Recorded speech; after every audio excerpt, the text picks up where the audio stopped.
Alors, je nous invite tous à nous tenir debout. Et sous nos acclamations, nous recevons l'homme de Dieu, le révérend Gaspard Obianga, pour le message. Acclamons très fort le Seigneur.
Dieu vivant et vrai,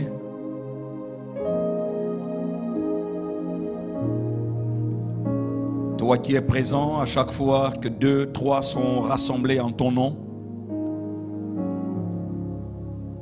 nos cœurs sont remplis en même temps de joie, mais également de crainte. Tu es si grand, tu es si puissant, que choisir des hommes faibles comme nous ne peut révéler ni revenir que de ton grand amour. Ta majesté, nous nous inclinons devant toi et nous reconnaissons que c'est toi qui es Dieu. En dehors de toi, il n'y a point d'autre Dieu. Nous l'avons su et nous le croyons. Et alors nous avons fait le meilleur choix. Le choix de t'appartenir. Le choix d'être avec toi dans ta maison. Nous n'avons pas choisi d'autre Dieu. Tu es celui que nous avons choisi. Jésus, notre Seigneur et notre Sauveur. Nous appartenons à ton royaume et non pas à un autre royaume. Tu es notre lumière. Tu es notre enseignant. Jésus, tu es notre modèle. Nous ne voulons pas nous inspirer de quelqu'un d'autre, si ce n'est de toi et de toi seul. Par le Saint-Esprit, viens ouvrir notre entendement afin que nous puissions comprendre les Saintes Écritures et faire ta volonté. Au nom de Jésus. Amen.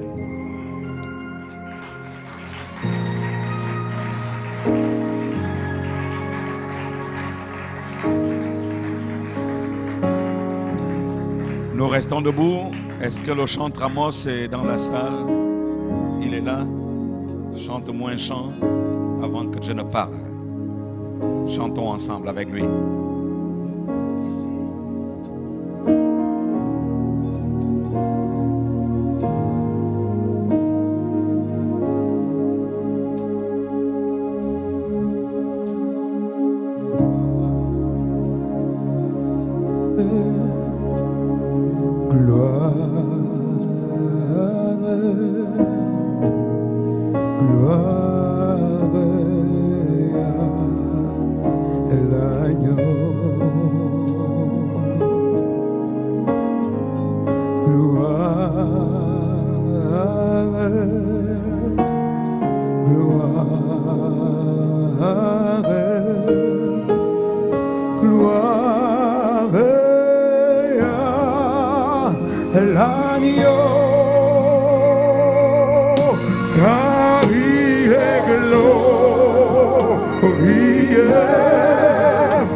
Souverain.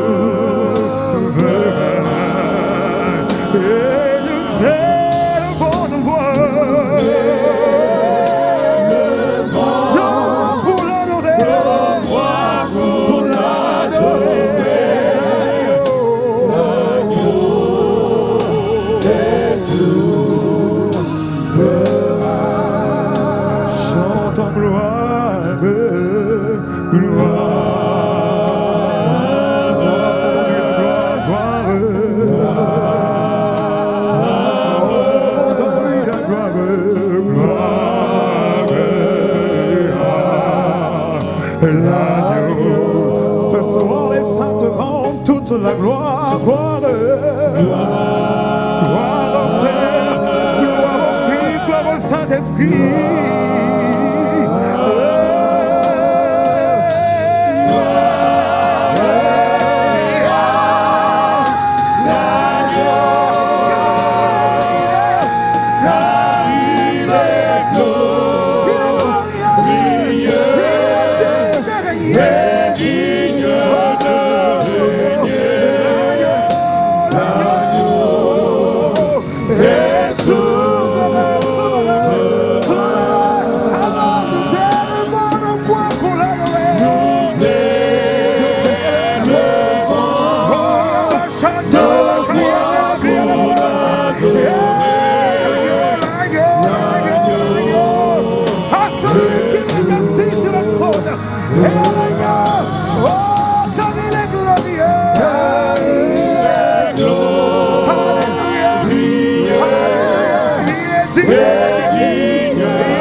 Que Dieu vous bénisse abondamment.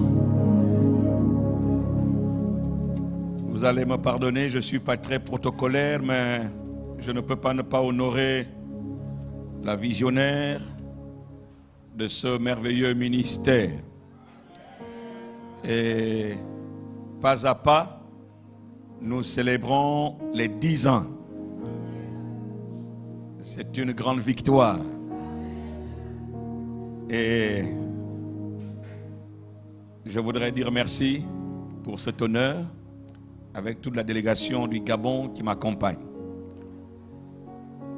Saluer tous les Gabonais ici présents. Et des fois, on n'est pas très courageux lorsqu'on parle devant les éminents hommes de Dieu. Mais par la grâce du Seigneur, nous allons essayer de livrer ce qu'il a déposé. Je voudrais vous préparer et vous demander déjà l'indulgence. Pourquoi ne pas dire le pardon? Parce que ce que nous allons voir ce soir, c'est le plus grand et le seul message de l'Évangile. Que, comme je le disais l'après-midi, nous aimons Jésus, mais il faut que nous l'aimions réellement. On ne peut pas l'aimer et ne pas aimer son message. Le messager est égal à son message. Si vous aimez le message, vous aimez le messager. Si vous aimez le messager, vous aimez son message. On ne peut pas les dissocier. Les deux sont un. Alléluia. Quelle inspiration. Et si je n'avais pas pour moi le Dieu d'Abraham, hey, qu'est-ce que je serais devenu? C'est ce qui se cache derrière cette parole. Si je n'avais pas pour moi le Dieu d'Abraham, celui qui vous parle ne serait pas debout devant vous. Les témoignages sont multiples pour vous montrer que sans le Dieu d'Abraham, on n'est rien. Je serais mort depuis longtemps. Je ne sais pas, ma femme peut m'aider à calculer le nombre de fois où nous avons été victimes d'empoisonnement. Mais si le Dieu d'Abraham n'était pas pour nous, on ne serait pas vivant devant vous. Quelle grâce! Et cela nous rend humbles à le servir dans toute la liberté.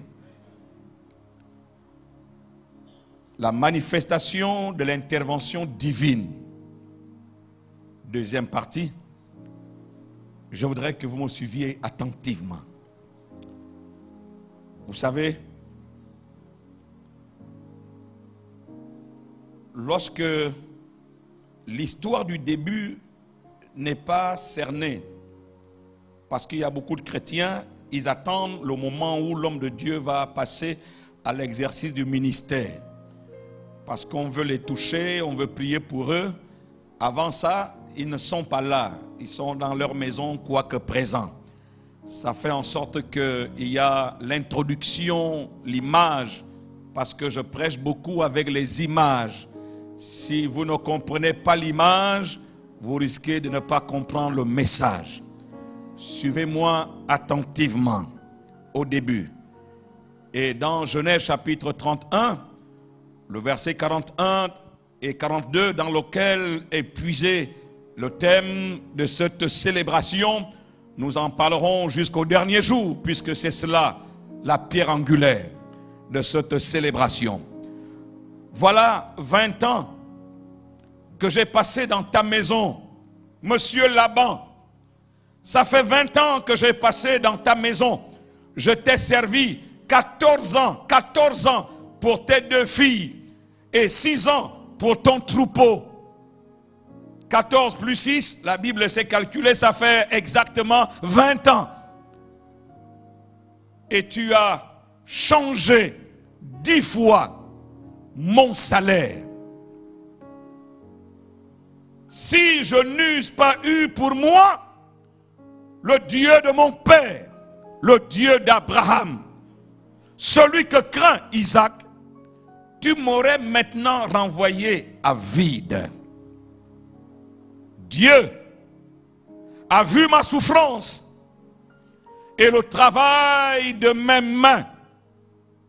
Hier, il a prononcé son jugement. Ah, il est au courant. Ce qui se passe au ciel, il sait que hier, il est au courant que hier, Dieu a prononcé son jugement. Nous retenions 3 phrases. C'est ma partie. Tu as changé 10 fois mon salaire. Deuxième phrase. Si je n'avais pas eu pour moi le Dieu d'Abraham, avoir Dieu pour soi. 3. Dieu a vu ma souffrance. Il a vu le travail de mes mains. Si, pour ceux qui étaient là cet après-midi, nous nous adressons à Monsieur Laban.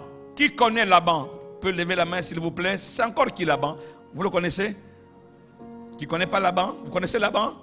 Levez la main, j'aimerais me rassurer que vous connaissez. Ah ok, d'accord. Vous l'avez vu où? À Potopoto ou à Dolisie? Vous l'avez vu où? Ah, dans la Bible? Ah ok, d'accord, dans la Bible. Alors, nous nous adressons à Monsieur Laban. Tu as changé le salaire de ce garçon 10 fois en 20 ans. Ça veut dire que tous les 2 ans, tu diminuais son salaire. Mais monsieur Laban, tu n'es pas au courant qu'il y a des choses qui se passent au ciel. Lorsque vous n'êtes pas informé de ce qui se passe au ciel, vous allez vous comporter comme le commun des mortels et vous risquez de commettre beaucoup d'erreurs. On nous a enseigné, l'homme de Dieu qui a ouvert cette célébration nous a montré, lorsque vous ne le connaissez pas, vous allez commettre des erreurs graves. Car ce qui se passe au ciel influence la terre. Et comme il ne sait pas que ce garçon, avant d'arriver chez lui, il a eu un petit déjeuner avec Dieu. Ils ont parlé ensemble. Lorsqu'il s'est endormi, Dieu est venu vers lui et Dieu lui a montré cette échelle qui touchait la terre et le sommet touchait le ciel. Et Dieu a parlé du sommet, n'est-ce pas, de l'échelle. Et Dieu lui a dit, voici, je suis avec toi. Je te garderai partout où tu iras et je te ramènerai dans ce pays, car je ne t'abandonnerai point et que je n'ai exécuté ce que je te dis. Quand Dieu s'engage en ta faveur, sauf s'il ne s'est pas engagé, mais si Dieu s'est engagé en ta faveur, sois convaincu que lui-même exécutera ce qu'il t'a dit. Je reprends. Vous savez, lorsqu'on prêche, en même temps on est en guerre. Je ne m'adresse pas qu'à vous, parce qu'il y a des oreilles en présentiel qu'on peut toucher avec la main. Il y a des oreilles invisibles. Et nous nous adressons à ces oreilles-là pour qu'ils comprennent que, en réalité, Dieu, lorsqu'il s'est engagé en ta faveur, le diable ne veut pas que tu le saches. Mais je suis venu te dire que tu dois le savoir. Quand Dieu s'est engagé en ta faveur, il va lui-même exécuter tout ce qu'il a dit. Il rassure Jacob. Il lui dit, je serai avec toi. Je te garderai partout où tu iras. Partout veut dire partout. Partout veut dire quoi? Partout. Partout où tu iras, je te garderai. Oh, j'ai pour gardien. Il y a des gens qui prennent des gardiens. Moi, j'ai pour gardien. Qui ça? Hein? Qui te garde? Il s'est engagé lui-même à me garder. Il dit partout où tu iras. Si Laban était au courant de ça, il n'allait pas diminuer le salaire de Jacob 10 fois. Il n'allait jamais le faire. Les ignorants essayent d'attaquer l'œuvre de Dieu. Les ignorants essayent d'attaquer les serviteurs de Dieu. Les ignorants essayent d'attaquer les enfants de Dieu. C'est parce qu'ils sont ignorants. Oh, s'ils pouvaient savoir, ils ne lèveraient même pas un petit doigt. Si vous doutez, allez-y poser la question à Laban. Il vous dira. Car il y a des choses qui se passent au ciel. Je vous ai parlé ce matin, pour ceux qui étaient là, que on pouvait dire pauvre Job. Job n'était pas au courant que Dieu était fier de lui au ciel. Job n'était pas au courant que Dieu rendait témoignage de lui au ciel. Job ne savait pas que Dieu a tenu 2 réunions au ciel et que Satan s'est permis de venir à ces rencontres. Job ne savait pas qu'un défi a été lancé par Dieu.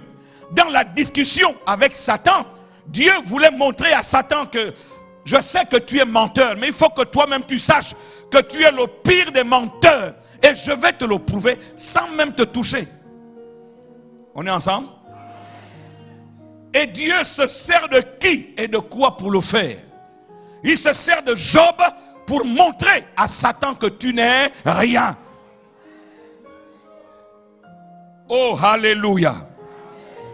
Et dans cette discussion, Job s'est retrouvé en difficulté sur le plan social, en difficulté sur le plan de sa santé. Il ne comprenait pas, mais il a eu autour de lui, comme cela nous a été enseigné à l'ouverture de cette célébration, qu'il faut faire attention à des amis qui ne sont pas au courant de ce qui se passe au ciel. Ils sont venus démontrer à Job leur science, leur savoir, leur connaissance et leur sagesse qui n'avaient rien à voir. Ce que la Bible appelle, Jacques appelle cela la sagesse charnelle et terrestre. Ils sont venus l'exposer. Et le monsieur, à un moment donné, il a pris ce message, il a comparé à sa situation, il a voulu douter. Plein de questions lui ont été posées.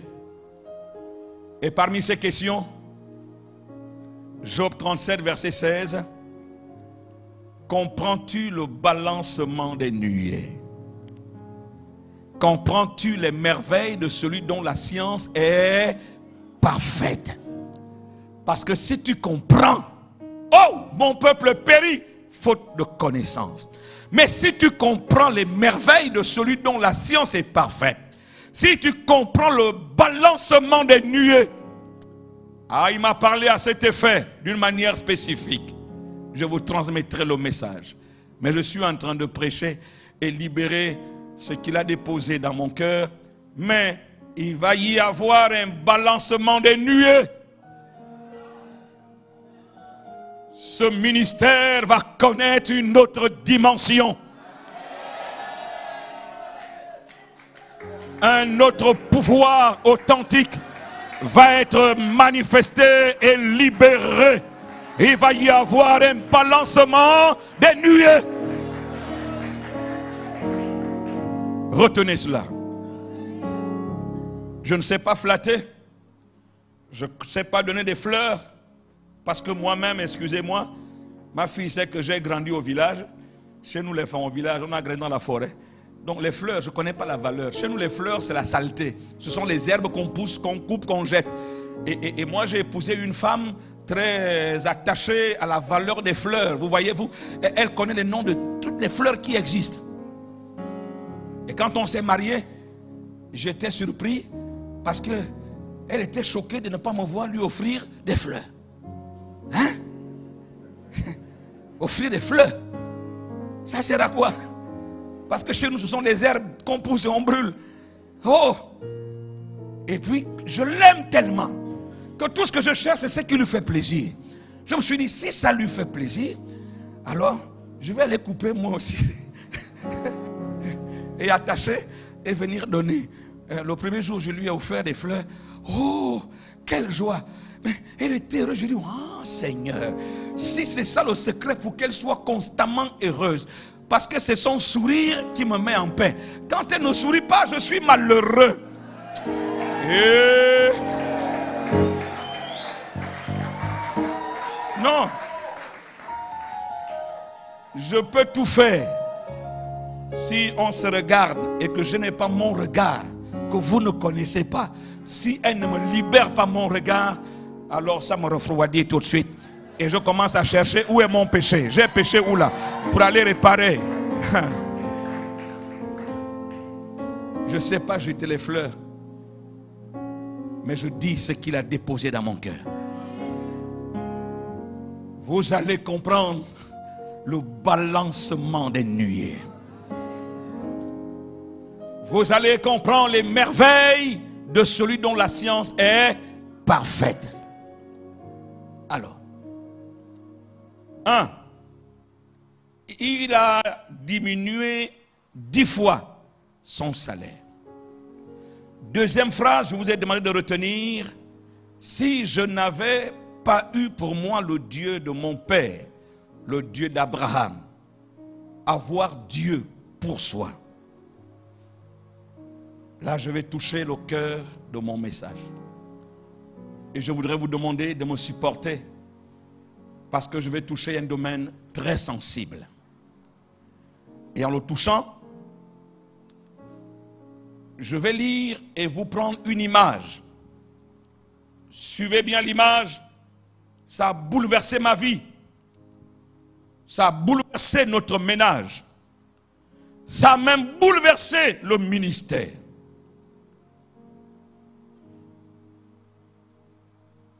Le livre de Juges, au chapitre 6, vous verrez, c'est le début de l'histoire d'un homme appelé Gédéon. Israël était pendant 7 ans sous la domination madianite. Dieu est venu trouver Gédéon et lui a dit, vaillant héros, je constate que tu es le seul en Israël capable d'aller mettre à l'abri de Madian la nourriture, ce que vous avez planté pour nourrir Israël. Ce courage, j'en ai besoin d'aller prendre le blé, le cacher et de la mener en Israël à l'abri de Madian. J'aime ça.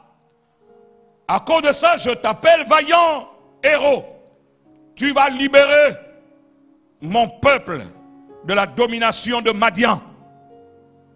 Alors le gars il réagit, il dit à Dieu, non, moi je ne comprends pas ce que tu dis, parce que d'ailleurs tu ne peux pas me choisir, moi, tu ne peux pas me choisir, parce que en Israël il y a plusieurs familles.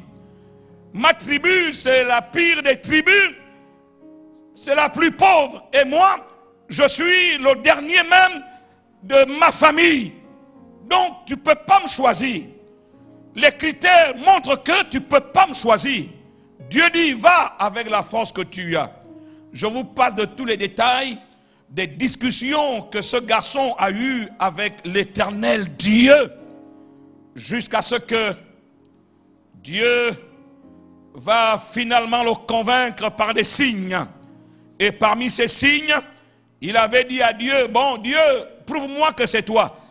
Et pour cela, fais pleuvoir. Dès que la pluie tombera, tout le reste doit être mouillé, sauf cette partie-là. Cette partie-là doit rester sec, à ciel ouvert. Dieu dit, si ce n'est que ça, moi je suis Dieu, rien n'est impossible à moi. La pluie tombe et l'endroit qu'il a désigné est resté sec. Vous connaissez l'histoire, n'est-ce pas? Alors, il dit à Dieu, non, ce n'est pas suffisant. Fais l'inverse. Tu vas faire pleuvoir.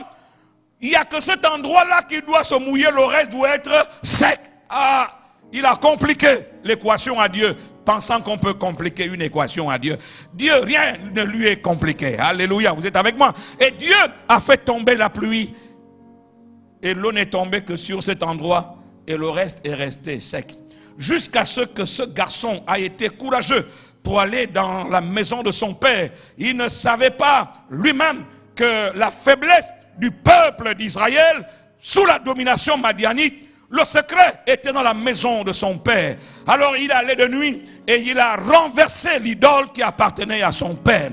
Et on lui a même donné un nouveau nom. L'autel de Baal a été renversé. On a dit, qui a fait ça? Et on a dit, c'est Gédéon.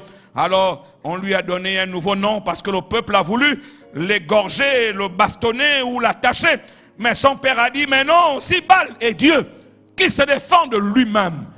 Jéroboam, s'il est Dieu, qui se défend. Bon, bref, il prendra une armée pour tenter d'aller attaquer Madian. Dieu lui dit non, avec ça tu ne peux pas. Ils sont trop nombreux. Divise encore. Il a divisé. Dieu dit non, non, ce n'est pas suffisant.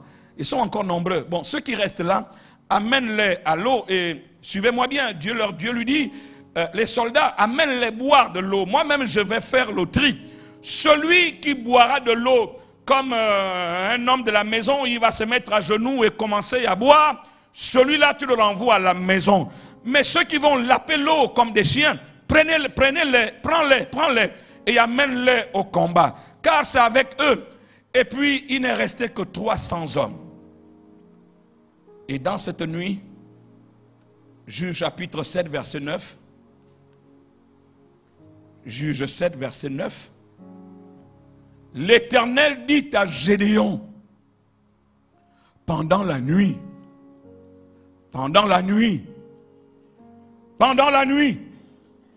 lève-toi, descends au camp, car je l'ai livré entre tes mains. En faisant ma méditation, j'ai finalement, avec l'aide du Saint-Esprit, ce n'est pas moi, qui suis-je, découvert que Dieu, 6 fois, dans le livre des Juges, à partir du chapitre 6, c'était la 6e fois et la dernière fois que nous retrouvons l'expression « L'Éternel dit à Gédéon ». La 6e fois et la dernière fois où nous trouvons dans ce livre l'expression « L'Éternel dit à Gédéon ». Je ferme, vous allez comprendre tout à l'heure parce que c'est fondamental. Nous sommes à la 10e année. Au verset 10, Dieu lui dit, si tu crains de descendre, descends-y avec Pourra ton serviteur. Tu écouteras ce qu'il dira, tu écouteras ce qu'ils diront, et après cela tes mains seront fortifiées. Descends donc au camp. Il descendit avec Pourra, son serviteur, jusqu'aux avant-postes du camp. Verset 12. Madian, virgule, Amalek, virgule, et tous les fils de l'Orient, virgule, étaient répandus dans la vallée comme une multitude de sauterelles. Et leurs chameaux étaient innombrables comme le sable qui est sur le bord de la mer. C'est impressionnant, n'est-ce pas? Si tu vois ça, tu fais demi-tour. Parce que c'est effrayant. Gédéon arriva de nuit. Et quand ils arrivent au bord du camp, voici un homme racontait à son camarade un songe. Il lui disait, j'ai eu un songe. Et voici un gâteau de pain d'orge roulé dans le camp de Madian. Et il est venu heurter jusqu'à la tente et elle est tombée. Il a retourné sens dessus-dessous. Et elle a été renversée. Peuple, peuple, voilà le rêve.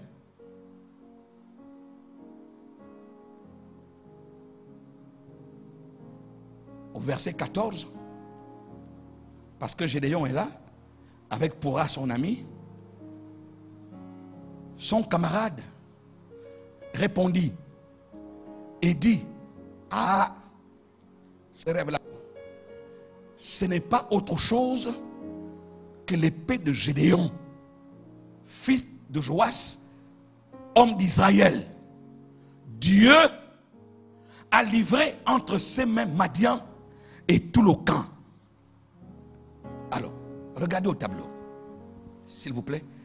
Mettez-moi cette image au tableau.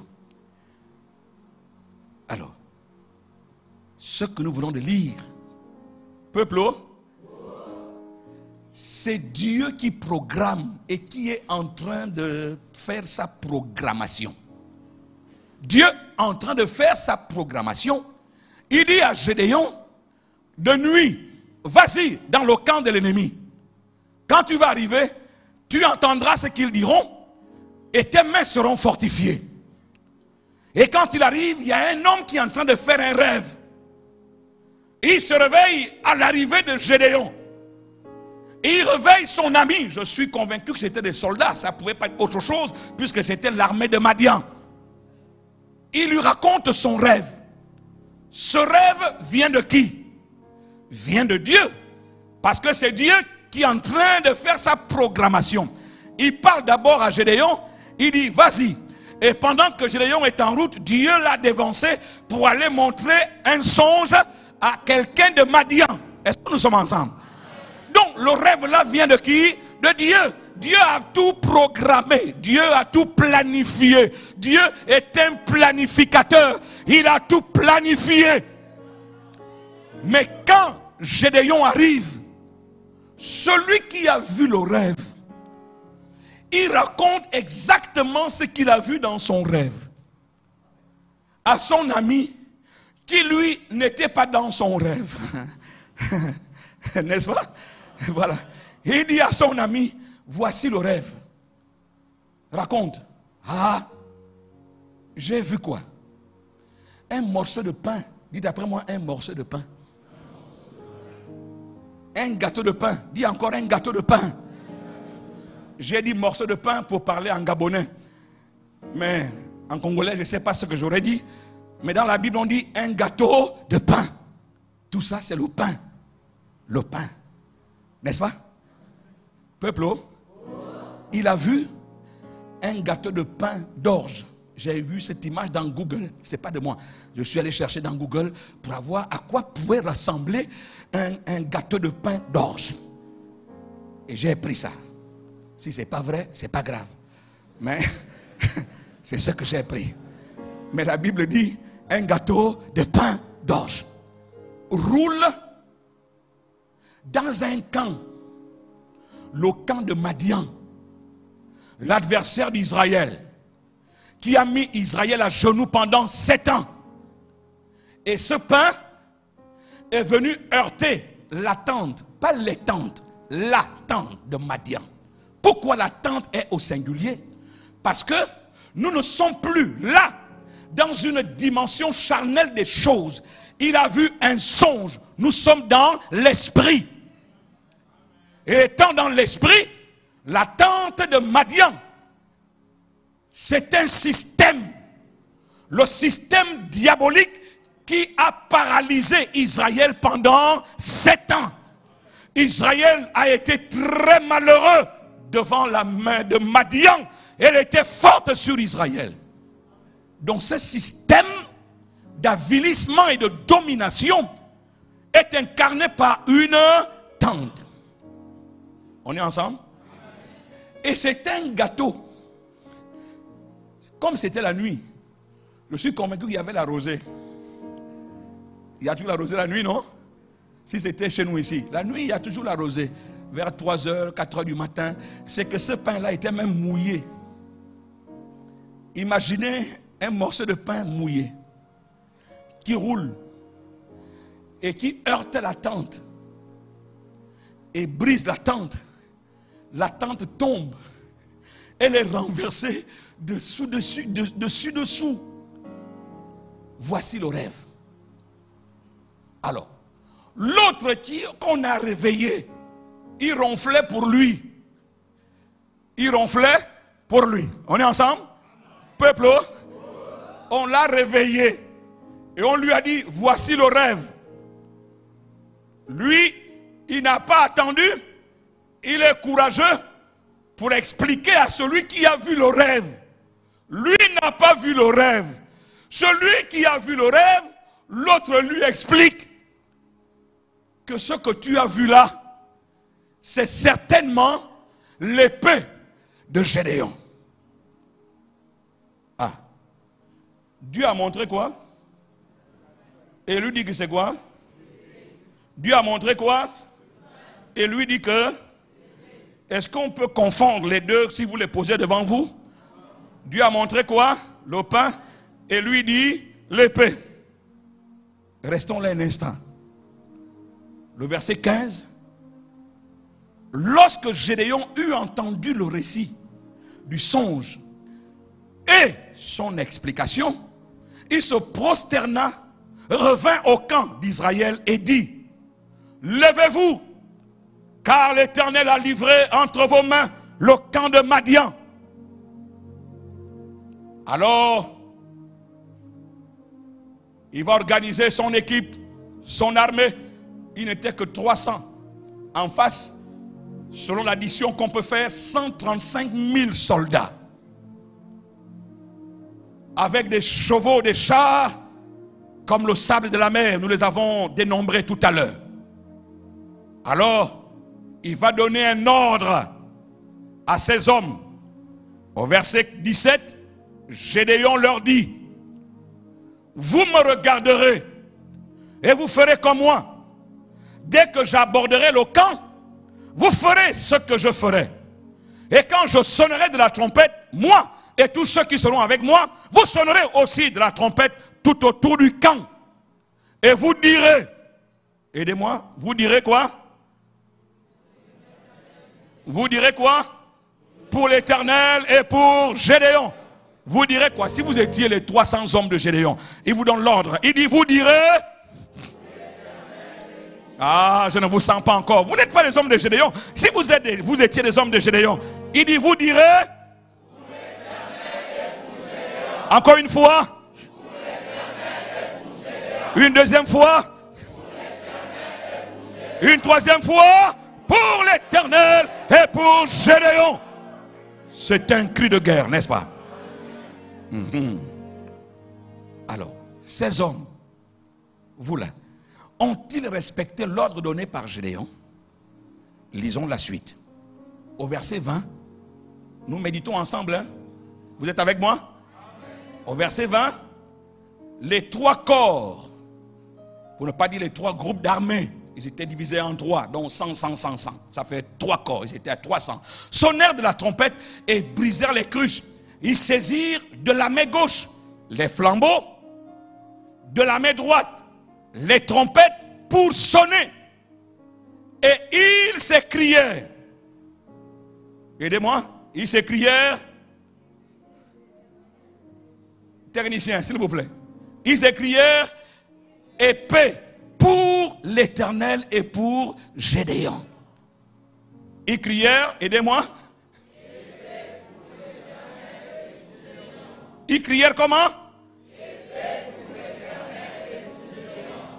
Alors, revenons un peu dans notre méditation.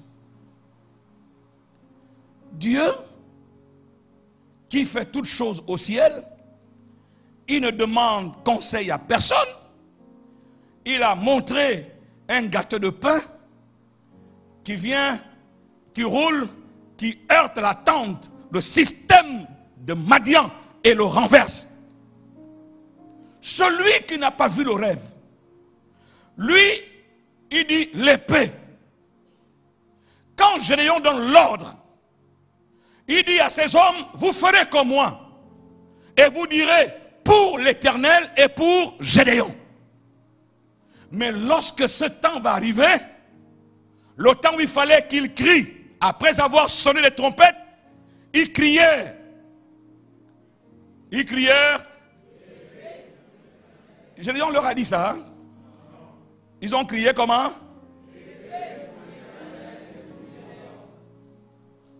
Écoutez-moi maintenant. Dieu ne se trompe jamais. Ma fille, Dieu ne se trompe jamais. Jamais Dieu ne se trompe. Dieu ne se trompe jamais. A-t-il peur de l'épée? Non. Il s'appelle lui-même l'Éternel des armées. Et s'il est l'Éternel des armées, il sait manier les armes, il sait manier l'épée. Pourquoi ne montre-t-il pas à ce rêveur de Madian l'épée? Pourquoi lui montre-t-il le pain? Est-ce que Dieu a peur de l'épée? Non. Dieu n'a pas peur de l'épée. Il pouvait bien lui montrer l'épée qui vient tuer tout le monde dans le camp de Madian. Mais Dieu lui montre un pain mouillé. Et Gédéon qui prend un peu de recul, un peu de sagesse, il se dit là, cette affaire-là me dépasse. Parce qu'en réalité, pour les gens qui sont en guerre, l'instrument le plus facile à comprendre et à utiliser, ça ne peut pas être le pain, ça ne peut être que l'épée. Même celui qui interprète le rêve, nous sommes dans des conditions de guerre. Dans des conditions de guerre, on ne pense pas qu'on va aller combattre une armée aussi puissante. Plus de 135 000 soldats, vous n'êtes qu'à 300. Et on va vous montrer quoi? Un pain. Hein? et non pas l'épée? Pourquoi Dieu n'a pas montré l'épée? Pourquoi il montre le pain? Mais le peuple qui est avec Gédéon, qui reçoit en face de nous une armée, un système suffisamment puissant. Et nous sommes en guerre. Ça peut pas être le pain. Si on dit l'épée, tout le monde comprend. Et c'est facile à comprendre et facile à accepter. Facile à accepter. Mais accepter l'image du pain, ça là, non, non, non, non, Dieu. Hein, peut-être que tu t'es trompé. Il fallait montrer l'épée et non pas un pain d'orge pour attaquer Madian. Non, Dieu, il y a un problème. Ah, mes chers amis, je vous ai dit, le message de Jésus, en tant que messager, nous ne pouvons pas aimer le messager et ne pas aimer le message. Nous ne pouvons pas accepter le messager et ne pas accepter le message. Parce que dans nos vies, au quotidien, Dieu nous vient vers nous avec un message. Mais dans notre logique, dans notre compréhension, nous disons, par rapport à cette situation, c'est l'épée qui est mieux indiquée que le pain. Donc Dieu, reste avec ton pain et nous crions épée.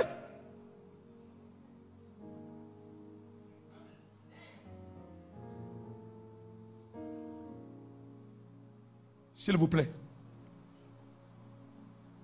ce pain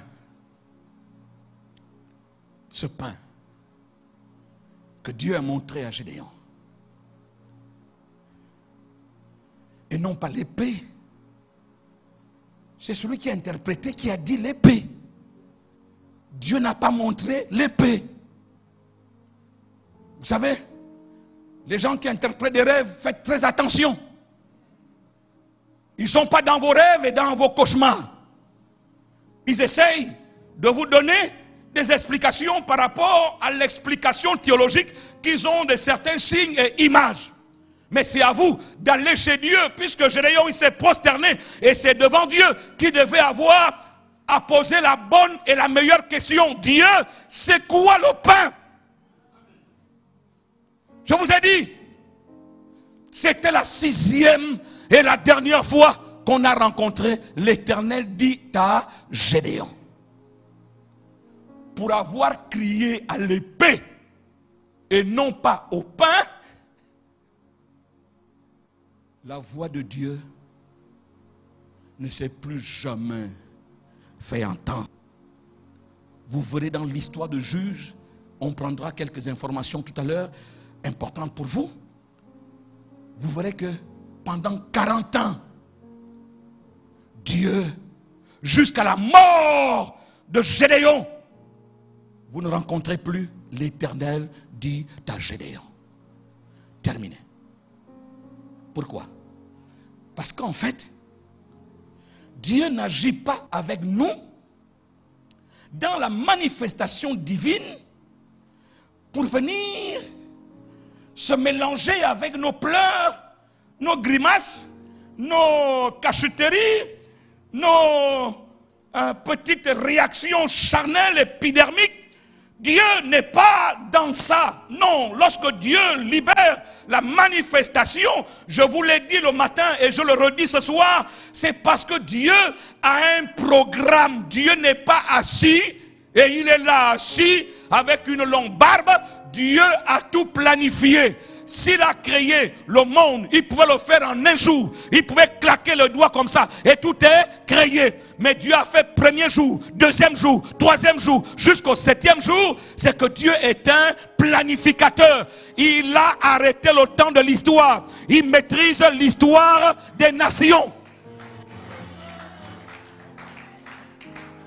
Alors, dans son programme, Dieu a vu un homme qui était courageux, sans l'utilisation de l'épée, pour aller prendre les ingrédients avec lesquels on fabrique le pain, sous la menace de Madian, pour nourrir le peuple d'Israël. Dieu s'est dit, voici le symbole qu'il me faut pour que le grand plan, le plan que j'ai pour l'humanité, que ce plan soit déclenché, que ça soit maintenant déclenché. Et ce plan qui va être déclenché ne sera pas l'épée, ce sera le pain. Car l'épée n'a pas pu sauver le monde, mais c'est le pain. Et Jésus dira, écoutez, Jésus dira, écoutez-moi, Jean chapitre 6, dites après moi, Jean chapitre 6. C'est le chapitre le plus long des évangiles. Vous me suivez? Jean, c'est le seul disciple parmi ceux qui ont écrit les 4 évangiles qui parle du pain. Il est le seul qui nous a révélé le pouvoir du pain. Parce que Jean est considéré parmi les 12 comme étant celui qui posait sa tête sur le cœur de Jésus. Il écoutait le battement du cœur de Jésus. Il est l'évangéliste de l'amour. Et il a découvert, il est rentré dans le cœur de Dieu et il allait arracher quelque chose de fort. Et dans le chapitre 6, qui est le plus long chapitre, cela veut dire qu'à l'intérieur de ce chapitre, nous avons toute la révélation du plan parfait de Dieu. Mais il faut le révéler à des hommes qui ne comprennent rien. Alors c'est long. Plus de 72 versets, je crois, 71, 72. Lisons au verset 32 de Jean chapitre 6. Suivez-moi maintenant. Dans Jean 6, 32, Jésus leur dit, en vérité, je vous le dis, Moïse ne vous a pas donné le pain du ciel, mais mon Père vous donne le vrai pain du ciel. Lorsqu'on dit le vrai pain du ciel, naturellement, il y a aussi le faux pain du ciel. Tout ça vient du ciel. Mais tout ce qui vient du ciel n'est pas vrai.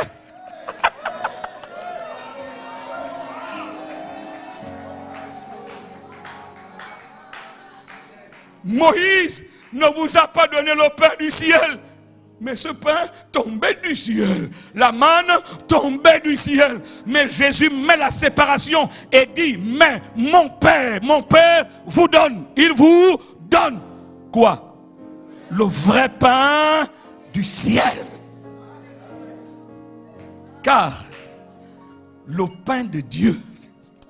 Donc ça veut dire que tous les pains qui descendent du ciel ne sont pas appelés pain de Dieu. Mais ce pain-là s'appelle le pain de Dieu. Oh, qui va le manger ce soir? Qui veut manger ce pain ce soir? Il dit, le pain de Dieu, c'est celui qui descend du ciel. Et qui fait quoi? Qui donne la vie au monde. Merveilleux Jésus. Merveilleux Jésus. Merveilleux Jésus. Alors, au verset 35, Jésus leur dit, aïe, aïe, aïe, aidez-moi s'il vous plaît. Jésus leur dit, je suis le pain de vie. Celui qui vient à moi n'aura jamais faim. Et celui qui croit en moi n'aura jamais soif.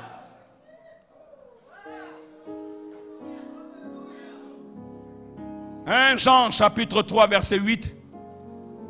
Celui qui pêche est du diable, car le diable pêche dès le commencement. Point. J'aime ce point-là. Le Fils de Dieu a paru afin de détruire les œuvres du diable. Si c'était Pierre qui avait libéré ce verset, je vous autoriserai de l'interpréter comme vous voulez. Là, c'est Jean. Il est le seul qui nous révèle, Jean chapitre 13, verset 1, que voyant que son heure de partir de ce monde au Père était arrivée, il mit le comble dans son amour pour ceux qu'il aime. Son amour a été à l'extrême. à cause de ses amis. Jean est celui qui nous a révélé que Jésus a dit, il n'y a de plus grand amour que de donner sa vie pour ceux qu'on aime.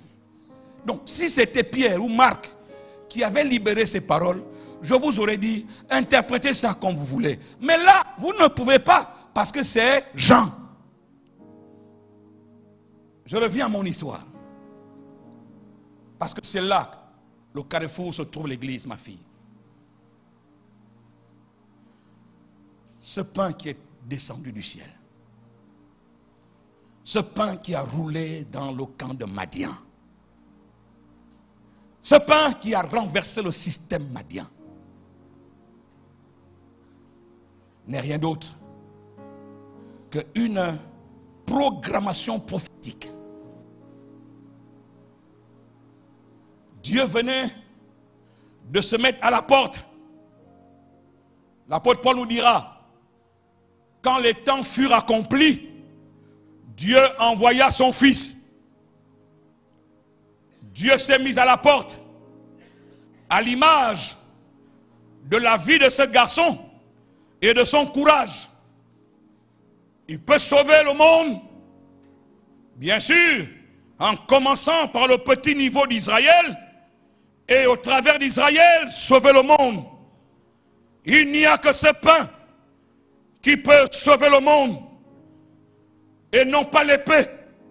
Car avant Gédéon, il y a eu des guerres avec l'épée, et l'épée n'a pas mis Israël ni le monde en sécurité. Alors Dieu s'est mis à la porte, ouvrir la voie au salut de l'humanité. Mes chers amis, pour avoir crié à l'épée, la 7e fois où Gédéon devait entendre, l'Éternel dit à Gédéon, ne s'est plus produit. Parce que Dieu ne peut pas aller à 6 sans arriver à 7. Nous sommes d'accord? Au fond là-bas, est-ce que vous me suivez encore?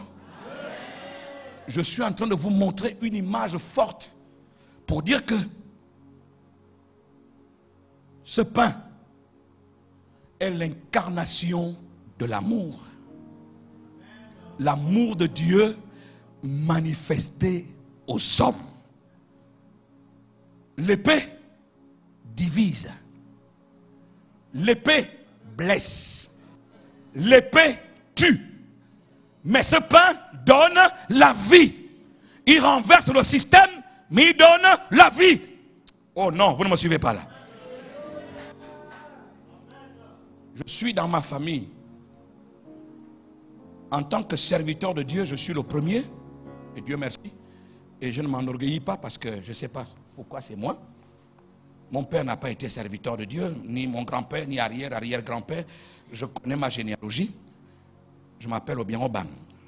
Mon père, c'est Obama Zue, il n'a pas été serviteur de Dieu. Mon grand-père, Zuendon, l'autre, Bikorbiawa, Awamotulu, Mutulmebe, et bien Envomangi, Gimiso, Solmeze, Zelmokwa, Mokwa Mesep, et tous ces gens-là, aucun serviteur de Dieu. Je suis le premier.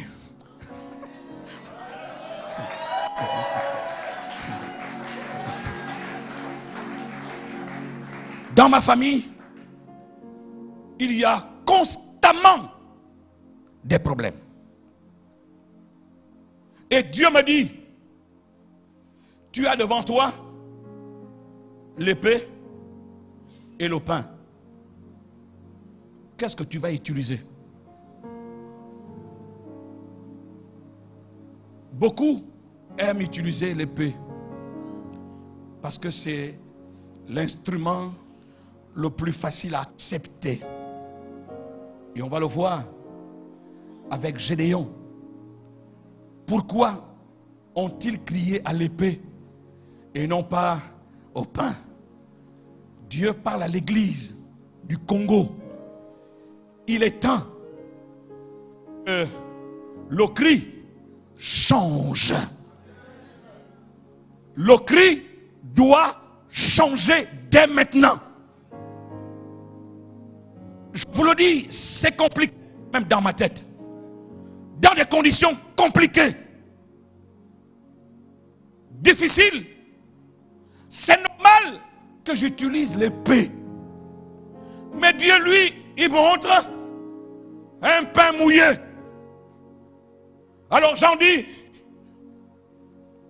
le Fils de l'homme, Jésus, l'incarnation du pain qui descend du ciel, a apparu pour détruire les œuvres du diable. J'aime la parole d'un psalmiste. Il dit, avec Dieu nous ferons des exploits. Le psaume 18, n'est-ce pas? Avec Dieu nous ferons des exploits et Dieu écrasera nos ennemis. Dieu est amour, n'est-ce pas? Si on enlève Dieu, on met amour.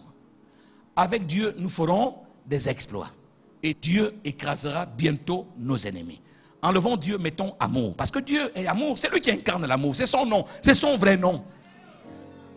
N'est-ce pas? Lent à la colère, mais riche en bonté. C'est cela l'amour de Dieu. Avec Dieu, nous ferons des exploits. On remplace Dieu par amour. Ensemble, nous disons, nous ferons des exploits. Si je dis, Dieu écrasera bientôt nos ennemis, on enlève Dieu, on dit comment? Qu'est-ce qui écrasera nos ennemis? Qu'est-ce qui écrasera nos ennemis? Qu'est-ce qui écrasera nos ennemis? Qu'est-ce qui écrasera nos ennemis? C'est pour ça Jean, il dit, le Fils de l'homme a apparu pour faire quoi? Pour détruire les œuvres du diable. Permettez-moi avant qu'on ne prie pour vous, parce que je vais prier. Beaucoup parmi vous,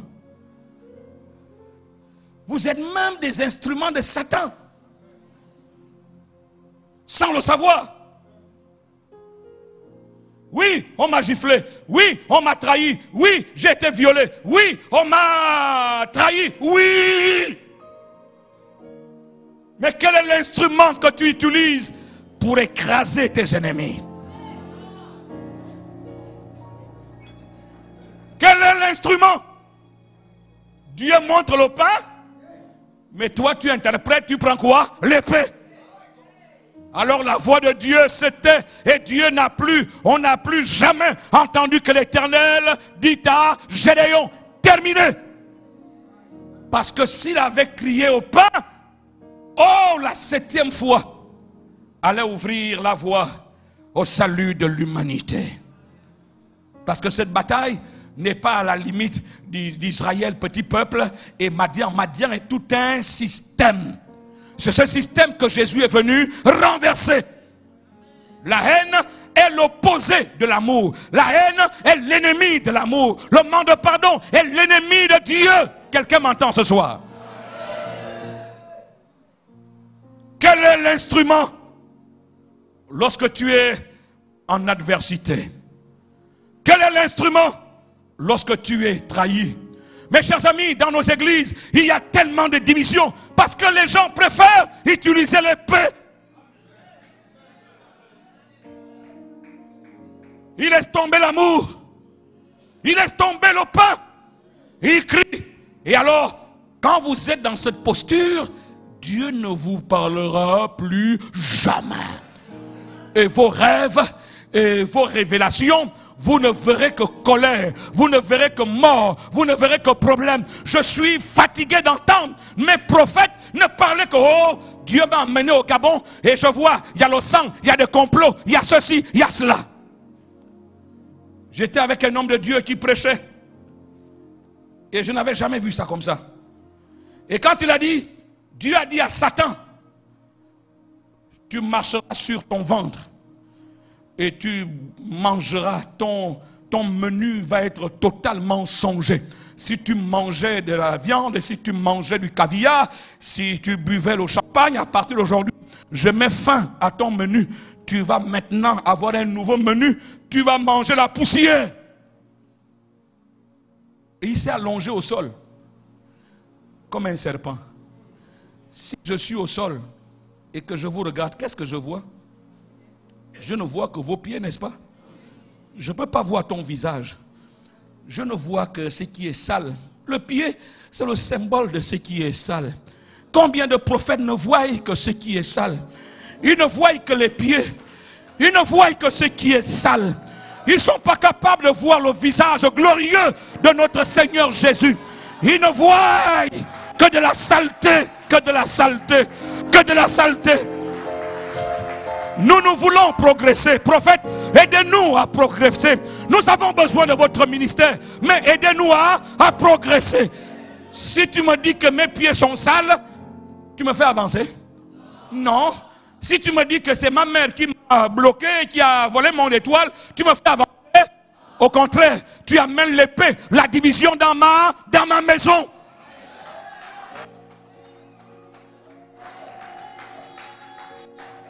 Écoutez-moi.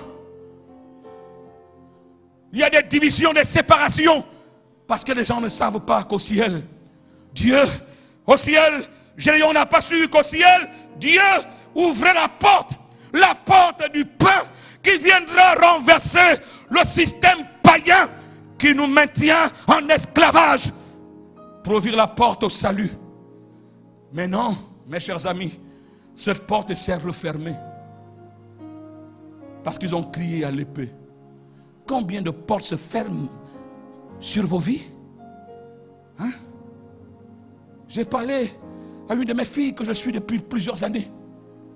Maman, tu aurais pu te marier l'année dernière. Tu aurais pu te marier il y a 10 ans.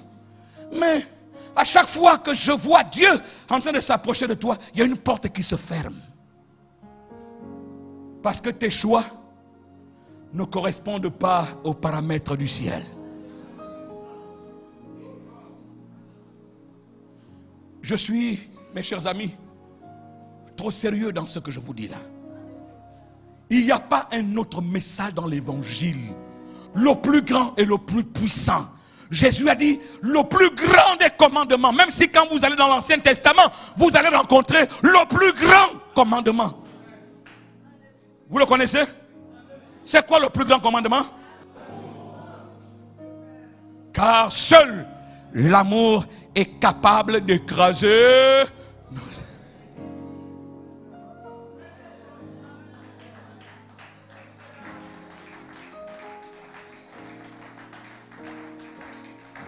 Alors Gédéon, malgré toute sa grandeur, Gédéon est à l'image des maux dont souffre toute la nation. Des graves défauts de caractère et l'inconstance dans sa vie après que la voix de Dieu se soit tue vont se multiplier. Là, Gédéon va agir en tant que vengeur du sang de ses parents tués par Madian. Parce que quand vous lirez le chapitre 7 et 8, il va dire de Madian, mais ceux que vous avez tués là, ils ressemblaient à quoi? Ils ont dit qu'ils étaient comme les fils des rois. Ils disent c'était mes parents. Alors il tire l'épée. Il donne à son petit garçon. Tue. Le petit garçon, il a peur. Il est gamin. Comment peux-tu, Gédéon, amener ton garçon à prendre l'épée et à tuer des adultes? Et comme l'enfant a eu peur, lui-même il a pris l'épée et il a tué. Gédéon, la voix de Dieu s'est tue. On nous dit qu'il a eu 70 fils. Parce qu'il a eu beaucoup de femmes. Mais écoutez ce que je vais vous dire là. Ça va aider quelqu'un ce soir. Il va aller prendre une concubine qu'il ne l'a pas épousée. Elle était éphraïmite, donc d'Éphraïm de Sichem. Et cette concubine va lui enfanter un fils à qui on donnera le nom d'Abimelech.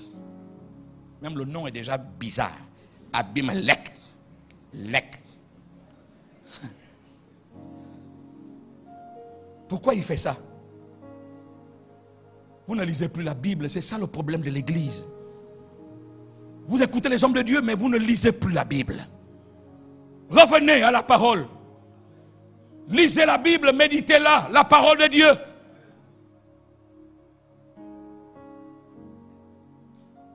Vous savez, Gédéon était de Manassé. Et quand Gédéon gagne la bataille contre les Madianites, des 12, c'est Ephraïm qui vient contester. Et ils ont eu très forte. une dissension ouverte entre Ephraïm et Manassé. La question que le Saint-Esprit m'a posée, est-ce que tu sais d'où vient cette guéguerre entre Ephraïm et Manassé? Vous voulez que je vous donne la réponse? Vous en voulez ou bien? Non, je peux laisser et puis j'irai parler aux Gabonais et puis... non? Je continue? Oui. La petite guerre vient d'où? Quand les gens ne connaissent pas ce qui se passe au ciel, ils ont des comportements qui semblent être justes, mais qui sont destructeurs. On nous dit que quand Joseph est arrivé en Égypte, il a pris une femme égyptienne. Il a fait 2 enfants. Vous connaissez ces 2 enfants? L'un s'appelle Manassé, l'autre s'appelle Ephraïm. Manassé est l'aîné, Ephraïm est le cadet. Nous sommes d'accord? Alors, Jacob décide de prendre les enfants de son fils, donc ses petits-enfants, et les introduire dans sa lignée. Il dit donc à Joseph, amène-moi tes 2 enfants que tu as eus ici en terre étrangère. Et quand les enfants arrivent, Manassé, Ephraïm. Que fait Jacob? Au lieu de poser sa main droite sur Manassé et sa main gauche sur Ephraïm, le petit frère, il croise les bras. Il pose sa main droite sur Ephraïm et sa main gauche sur Manassé. Le papa réagit, dit non, mon père, lui là est l'aîné, l'autre est le second. Jacob dit, laisse, je sais ce que je fais. Et il a béni les 2. Je vais aller vite pour vous dire que si vous ne comprenez pas, ça va être compliqué pour vous de savoir. Vous allez prendre Gédéon que dans son côté positif. Mais son côté négatif est lourd. Très lourd. Parce que dès qu'il a fini son règne, il est mort. Tout de suite, Israël l'a abandonné. Et Israël a oublié. Ils ont retourné à l'adoration des dieux Baal, des dieux d'Astarté. C'est quoi le problème? Le problème est que ces 2 enfants-là, je ne sais pas qui le leur a expliqué, mais ils n'ont pas su, ils n'ont pas eu la bonne explication spirituelle que l'acte que posait Jacob n'avait rien pour mépriser Manassé et élever Ephraïm. Non, parce que dans la loi, c'est le fils aîné qui succède à son père. Donc Manassé succède à Joseph. Vous comprenez? Et quand vous lisez les 12 tribus d'Israël, vous ne voyez pas le nom de Joseph. Parce que Manassé remplace directement son père. Mais Dieu était en train d'ouvrir une voie de salut pour l'humanité. Il savait que le sacerdoce, servir Dieu comme je fais là, n'était pas donné à tout le monde. Même pas à tout le monde en Israël. Il n'y avait que la tribu Lévi qui avait le droit au sacerdoce. Vous me suivez, hein? Vous me suivez là? Ah, ce sont des vérités que vous devez avoir pour comprendre la dimension de la grâce dans laquelle nous sommes. Alors, Dieu décide de faire disparaître Lévi, de prendre Ephraïm. Ephraïm, le petit frère de Manassé. Mais comme, en prenant Ephraïm, le petit frère de Manassé, il veut l'introduire dans Lévi. Lévi qui est le grand frère de Joseph. Vous me suivez, non? Je prends le petit frère, je l'amène chez le grand frère de ton père. Toi, tu restes le descendant de ton père. Est-ce qu'il y a injustice là? Non, il n'y a point d'injustice. Mais comme les enfants, on ne leur a pas expliqué la vraie raison du ciel, ça a créé l'animosité entre Manassé et Ephraïm. Et Gédéon va garder ça. Quelque chose qui s'est passé, il n'était même pas encore né. Combien de situations dans nos familles qui perdurent? Ceux qui étaient responsables de ça ont déjà pourri dans la tombe. Mais vous continuez à perpétrer les mêmes animosités, des rivalités, des familles où papa était polygame. Ceux du ventre de tel et du ventre de l'autre, nous ne sommes pas du même ventre, hein, n'est-ce pas? Mais même ceux qui sont nés du même ventre, dès qu'il y a un qui commence à devenir quelqu'un, je ne sais pas ce qui se passe ici, hein, mais chez moi là-bas, dès que dans une famille, il y a un qui commence à briller un peu, tout le monde va se liguer contre lui en disant, c'est à lui que papa et maman ont donné la bénédiction et pas à moi. Et ça crée des guéguerres. Et quand vous avez ces guéguerres dans vos familles, mais vous les amenez dans l'église.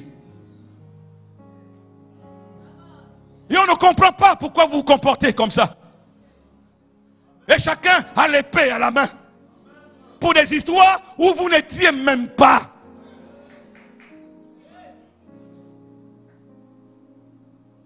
Oh Jésus.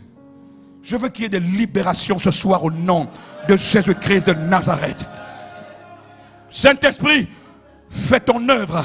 Tu m'as demandé de parler, alors je parle. Pour demander à l'église, aux croyants. Nous ne sommes pas des musulmans. Nous n'avons pas choisi l'islam.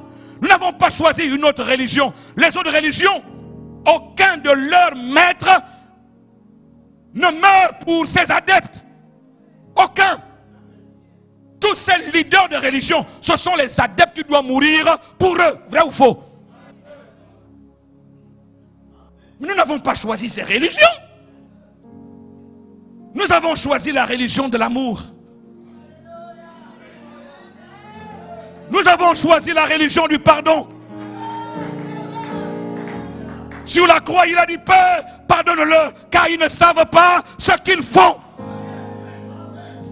Mais comment pouvons-nous choisir une religion et ne pas s'adapter et vivre avec les lois de cette religion?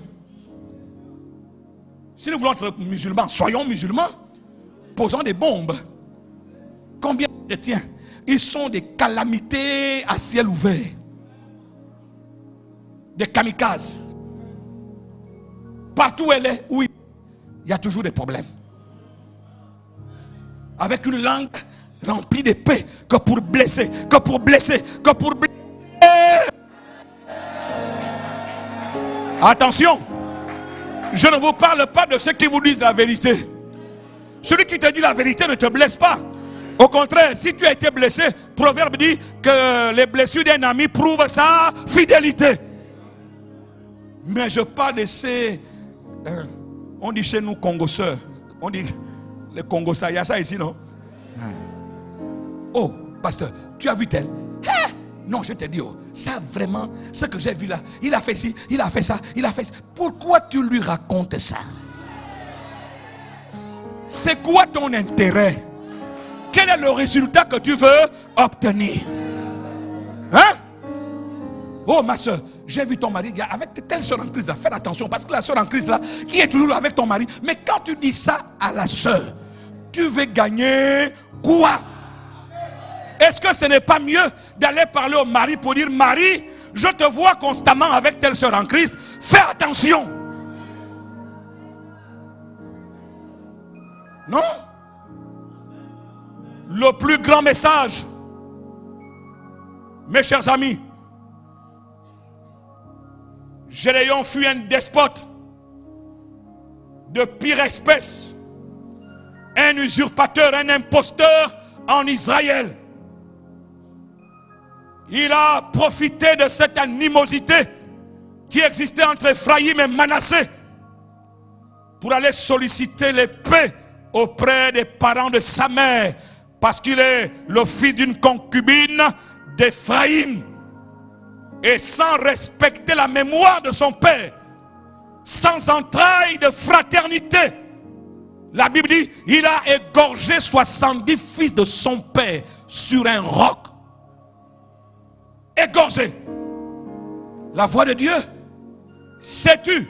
Et voici les conséquences. Seul Jotham échappa à ce massacre. Voyez-vous, à cause d'une animosité entre deux frères, parce qu'ils n'ont pas compris la dimension de la bénédiction. Ils n'ont pas compris ce qui se passe au ciel. Ce qui se passe au ciel n'avait rien à voir avec les deux enfants. Ce qui se passe au ciel, c'est que Dieu ouvre la porte du sacerdoce à l'église des nations. Et Ephraïm est le symbole de l'ouverture du sacerdoce à l'église des nations. S'il n'avait pas croisé les bras, introduire Ephraïm dans Lévi. C'est pour ça que je dis aux Africains, vous devez aimer Jésus. La chrétienté n'est pas une religion importée. Parce que dans la Bible que je lis, il n'y a pas France dedans. Il n'y a pas Amérique dedans. Vous comprenez? Mais l'Afrique est dedans. Vous comprenez? Même s'ils ont essayé de bouleverser l'histoire, mais rien ne peut changer que Ephraïm est né d'une Égyptienne. Donc, de l'Afrique, rien ne peut changer que Moïse a grandi en Afrique. Rien ne peut changer que Jésus, bébé, lorsqu'on a failli le tuer, il est venu se cacher en Afrique. Ça veut dire que là où tu vas te cacher, c'est là où tu te sens en sécurité, n'est-ce pas? Et que celui qui veut t'attaquer doit être moins fort que là où tu vas te cacher. Donc l'Afrique était plus forte que l'Europe, que tous ces pays-là. Et Jésus est venu se cacher. Et Hérode, malgré sa puissance et sa force, il n'a pas poursuivi l'enfant en Égypte parce qu'il ne pouvait pas. Parce que l'Égypte était suffisamment plus forte que toutes les nations de la terre. N'est-ce pas? Et quand on amène Jésus à la croix, personne ne changera que c'est un Africain qui a soutenu Jésus jusqu'à la croix. Vous comprenez? Cette affaire n'est pas une affaire importée, c'est notre vie, c'est notre histoire. Et j'ai entendu un homme dire, regardez tout le monde entier, les deux peuples qui sont en animosité avec le monde entier, ce sont les Juifs et les Noirs. Pourquoi les Juifs et les Noirs? C'est parce que ces deux peuples-là ont hébergé Dieu. Et le reste là, qui sont des fils de concubines, ils sont prêts à nous égorger sur une même pierre. Vous m'entendez? Mes chers amis, l'église n'a pas de bombe. L'église n'a pas de mitraillettes. L'église n'a pas de Kalachnikov. L'église n'a pas de missiles. Mais nous avons une bombe qui écrase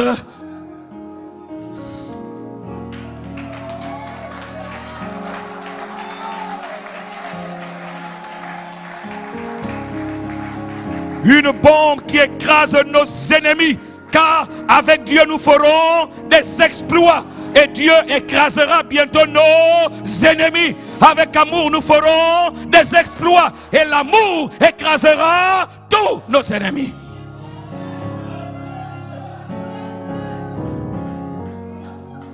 Je suis venu lancer un appel à la grande famille, Église Jésus-Christ, source d'eau vive. Et à l'église du Congo, vous savez, beaucoup ne me connaissent pas. Mais dans mon histoire, vous savez que je suis arrivé à Brazzaville pour la première fois en 1987. Beaucoup parmi vous n'étaient pas encore nés. J'étais étudiant. Le réveil de Brazzaville se déclenche en 1987. Posez les questions aux pères. Ils vous diront qui est le vrai père du réveil de Brazzaville qui a embrasé tout le Congo. Je fais quoi avec? C'est pas ça mon message. Mais je suis venu vous dire, comme une voix autorisée,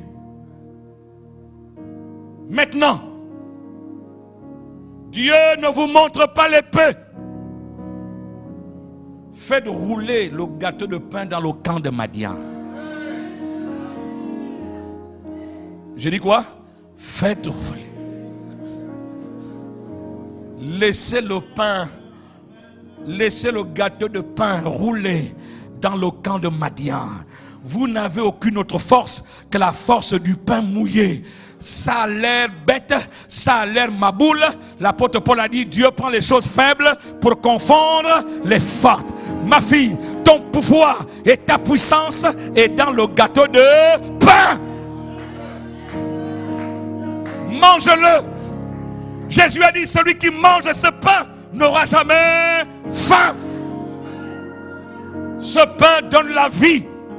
L'amour donne la vie. Je dis aux hommes mariés, aimez vos femmes, aimez vos femmes, aimez vos femmes, aimez-les. Vous n'atteindrez jamais la dimension de votre appel si l'amour pour votre femme n'a pas atteint son zénith. Sinon, pourquoi Dieu crée la femme? Il a créé la femme parce qu'il a vu que tu étais incapable d'accomplir le mandat qui t'était attaché. Alors Dieu crée la femme. Il dit, et les deux deviendront une seule chair. Donc, les hommes gounda là qui pensent qu'ils sont tout puissants et puis ils méprisent leur femme. La femme est derrière et lui il est devant. Mes chers amis, cette épée, vous devez jeter cette épée et aller récupérer le pain de vie, le pain de vie, le pain de vie, le pain qui donne la vie. Alléluia. Si vous mangez un autre pain, vous tombez malade. L'infidélité, vous tombez malade. Le manque de pardon, vous tombez malade. Le seul pain qui donne la bonne santé du couple, la bonne santé de la famille s'appelle l'amour.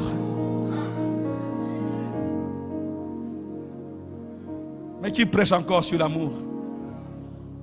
Nous prêchons sur la comparaison. Ton étoile va briller plus que l'autre étoile. Dieu va te localiser et va te lever. Ceux qui te méprisaient vont venir se mettre à genoux. On a des messages de guerre, messages d'épée, mais personne n'est dans l'essence même de notre évangile. L'essence de notre évangile, c'est l'amour.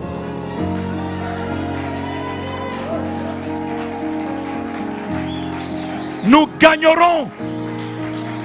Dites après moi, nous gagnerons. Dites après moi, nous gagnerons. Pas avec des bombes, pas avec des missiles, avec une autre bombe qui s'appelle l'amour.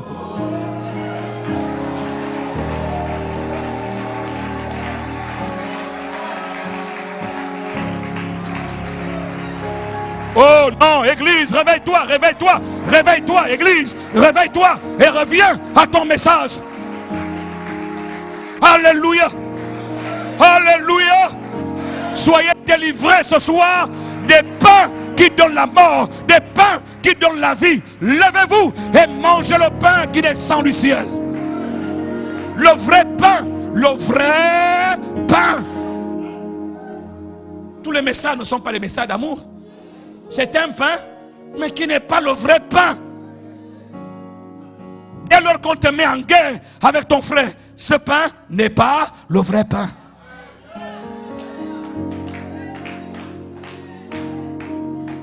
Ah, j'espère que vous allez encore me supporter, hein? Parce que là, j'ai fini mon message. Il y a une voix qui se lève. Et les ministères doivent saisir cette voix. Et dans ma prière, dans ma supplication, dans mon intercession, servant du Seigneur, Dieu vous investit, vous et tous ceux qui comprennent que l'épée ne peut pas renverser la tente de Madian. Seul le pain mouillé. Il y a une voix, une nouvelle voix qui se lève. 10 ans plus tard, Dieu vous donne une nouvelle voix. Une nouvelle voix. Une nouvelle voix. Vous me comprendrez dans 1 an, dans 2 ans, dans 3 ans. Peut-être pas, vous ne me comprenez pas. Mais cette voix doit maintenant se lever. La voix qui laisse rouler le pain dans le camp de Madian. Ils vont vous haïr. Jésus dit, ne maudissez pas. Il a dit quoi? Bénissez. Il a dit, ils vont vous haïr. Si on m'a haï, vous serez haïs. Mais ne vous inquiétez pas. J'ai vaincu le monde. Ne soyez pas troublés. Avancez avec le message.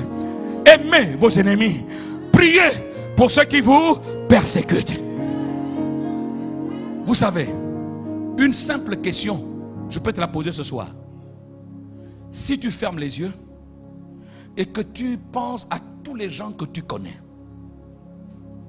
qui se sont approchés de ta vie ou qui sont de ta vie, est-ce qu'il y a quelqu'un parmi eux à qui tu ne peux pas demander à Dieu la meilleure des bénédictions? Seigneur, je demande la meilleure des bénédictions pour X. Est-ce que ça existe dans ta vie? Je pense à ma famille. Je sais ce que j'ai subi comme adversité dans ma famille. Je sais tout le mal qu'on m'a fait. Est-ce qu'il existe encore quelqu'un dans ma famille où j'aurais de la peine dans ma prière à demander la meilleure bénédiction de Dieu sur sa vie? Si cette personne existe encore, alors ça veut dire que je tiens encore dans ma main l'épée. Je dois la jeter et être capable de demander la bénédiction même à mon pire ennemi. Je comprends, pasteur, pourquoi il n'y a pas beaucoup d'amen. Parce que nous étions en Israël, on va prier bientôt. Nous étions en Israël et je vous demande, dès demain on va commencer à prier pour Israël. Nous étions en pèlerinage en Israël et dans un groupe venant de partout, il y avait des pasteurs, des bishops, les archevêques et tout ça là, nous étions ensemble. Et on avait un programme tous les 5 heures du matin pour aller prier. Et ce jour-là, le mercredi, j'ai dormi. Ma femme est restée à prier. Et quand je me réveille, il est 4 heures moins. Je dis, oh, je ne peux pas réveiller maman. Moi j'ai dormi, elle est restée à prier. Je vais donc profiter d'aller dans la salle parce qu'au rez-de-chaussée, on avait la salle de prière. On devait tous se retrouver à 5 heures. Comme il est 4 heures moins, j'ai au moins 1 heure où je serai seul là-bas dans la salle. Je n'ai jamais oublié cette histoire. Quand j'arrive, j'ouvre la porte comme ça. Aïe, je me rends compte que quelqu'un m'a dévancé. L'un des big prophètes, parce qu'on l'appelait big prophète. Je ne sais pas d'où ça vient, mais on l'appelait big prophète. Sur quelle référence biblique, je ne sais pas, mais c'est comme ça. Et moi aussi, comme tout le monde, on l'appelait big prophète. Voilà. Avec une dame qui était dans le groupe. Et il était en train de prier pour la femme. J'ai voulu fermer la porte. Il y a une tristesse qui m'a envahi. Ça a bloqué ma main. Et comme il était assis, tournant le dos et priait pour la femme, la tristesse m'a envahi. Voici ce qu'il disait à la femme. Je te déclare de la part du Seigneur, tu vas écraser tes ennemis. Tes ennemis marcheront à genoux devant toi. C'est ta saison, c'est la saison de ta gloire. Ton étoile va briller. Et la tristesse, au lieu d'être content, j'étais triste. Quelque chose m'a poussé, j'ai ouvert la porte et j'ai tapé à l'épaule de Big Prophète. J'ai dit, Big Prophète, Manpower, c'était les noms qu'on lui donnait. Et moi aussi, comme on lui donnait ces noms-là, moi aussi je lui donnais ces noms-là. Et je lui ai dit, quand j'ai tapé à son épaule, il m'a regardé, ah, révérend, parce qu'il avait beaucoup de respect pour moi. Je lui ai dit, est-ce que je peux participer à l'action? Il dit, oui, révérend, viens. Alors, je me suis mis devant la femme, j'ai tapé à son visage, maman, regarde-moi. Maman, regarde-moi. Elle était là. Je dis, maman, regarde-moi. Alléluia, alléluia. Je dis, maman, regarde-moi. Et j'ai commencé à élever le ton. Maman, regarde-moi. Et puis, un peu choquée, elle me regarde. Je dis, je peux te poser une question? Elle dit, oui, oui. Instantanément, la question me vient. Je pose la question à la dame. Dis-moi, est-ce que ton papa vit encore? Quand cette femme a entendu, est-ce que ton papa vit encore? sa respiration a commencé à changer. Mon papa, tu dis quoi? Mon papa, je l'aurai. Mon papa, il a abandonné ma mère. Il nous a fait du mal. Mon papa. Et pendant que la femme est en train de réagir, j'ai dit au big prophète, Man Power, est-ce que tu entends? Papa, est-ce que tu as... Il dit oui, révérend. Et je dis, est-ce que tu entends? Si tu ne lui expliques pas ce que tu lui disais tout à l'heure, qu'elle va écraser ses ennemis. Si tu ne lui expliques pas qui est l'ennemi de cette femme, dans sa tête, qu'elle pense qu'elle va écraser. Attends, dites-moi, d'après vous, c'est qui l'ennemi? Nous rions, mais c'est grave. J'ai dit au big prophète, vous faites du mal aux enfants de Dieu. Ce message n'est pas le message de l'évangile. Tu vas briller, tu vas écraser, tu vas faire ceci, tu vas faire cela. Pour quelle raison? Dieu gagne quoi dedans?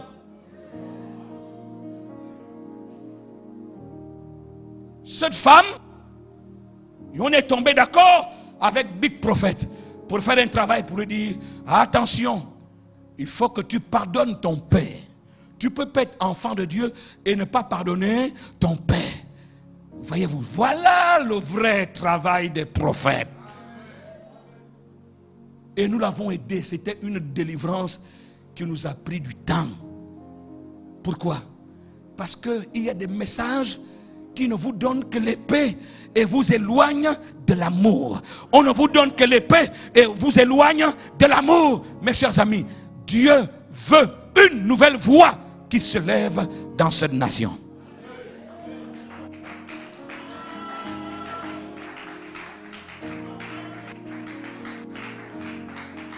Je ne sais pas sur qui il va déposer cette charge.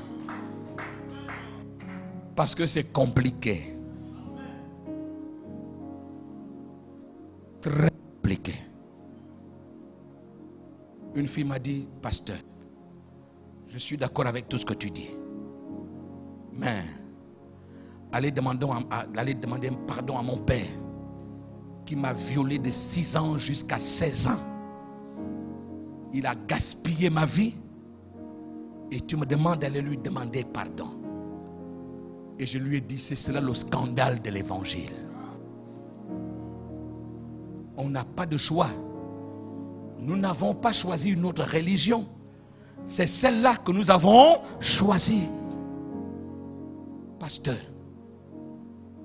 c'est toi qui connais, je revenais de Makoko. Ma voiture tombe embourbée dans un bourbier. La boue jusqu'ici. Il y a une autre voiture qui vient derrière, des grosses VX. Le chauffeur pensait qu'il pouvait passer le bourbier. Lui aussi, il s'embourbe. Et eux, ils sont en plein bourbier. Donc, celui qui descend doit mettre ses pieds dans la boue. Et qui descend? Un ministre de la République. Oh, Excellence, monsieur le ministre. On l'a aidé à le tirer de la boue. Quand il vient, il a la boue jusqu'ici. Moi aussi, la boue jusqu'ici.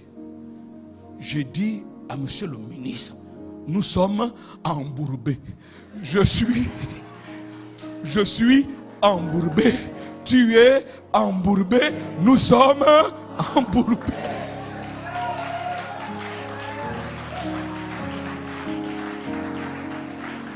Après, je lui dis, monsieur le ministre, pourquoi vous faites ça au président? Il dit, hein? Mais pourquoi vous faites ça au président? Comment, pasteur? Non, je dis, pourquoi vous faites ça au président? Économique et social. Nous avons étudié, analysé toutes les lois de finances de chaque année. Et je sais ce qui est débloqué pour l'entretien des routes. Et cet argent est décaissé. Et les routes ne sont pas réalisées. Je lui ai dit, monsieur le ministre, excusez-moi, vous êtes le plus grand opposant du président. Ses yeux commençaient à devenir rouges. Je dis non, monsieur le ministre, excusez-moi, c'est le pasteur Gaspard, moi je parle comme ça. Vous ne pouvez pas être opposant au pouvoir auquel vous appartenez. Vous ne pouvez pas. Alors quand moi je vous parle de ça, vous m'écoutez très bien. Mais je viens vers vous pour vous dire, nous avons un pouvoir. Et nous appartenons à un pouvoir, le pouvoir du ciel, qui fait descendre le pain mouillé pour détruire la case de Madian. Mais nous sommes opposants au pouvoir auquel on appartient. Je vais renverser tout ça demain. Parce que l'église doit revenir. Nous tournons en rond parce qu'il y a des messages qui ne nous font pas avancer. Que ça s'arrête ce soir. Faites rouler le gâteau de pain dans le camp de Madian. Alors la manifestation de Dieu sera à la hauteur de cet amour. Aimons-nous les uns les autres. Levons-nous un instant pour prier.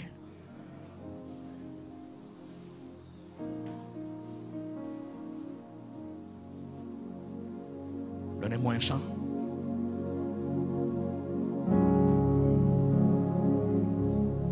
Nous fermons les yeux et l'indicateur spirituel. Et tu vas recevoir ta délivrance. Quand je parle de délivrance, je ne dis pas que tu es possédé de démons. Mais la vraie délivrance n'a rien à voir avec les démons. Mon peuple périt faute de connaissance. En fermant les yeux ce soir, je m'attends à la manifestation de Dieu. Est-ce qu'il existe quelqu'un que tu ne peux pas saluer dans ce monde des vivants où nous sommes encore? Peut-être il est à Pointe-Noire, il est à Brazzaville, il est en France, je ne sais pas où, au Gabon.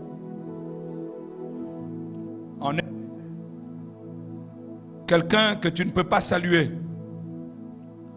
Quand on sait que Jésus a dit, si vous ne saluez que ceux qui vous saluent, qu'est-ce que vous faites d'extraordinaire? Les païens aussi font la même chose. Il n'y a plus de possibilité d'identifier et mettre la différence entre un païen et un chrétien. Parce que nous sommes dans les mêmes standards.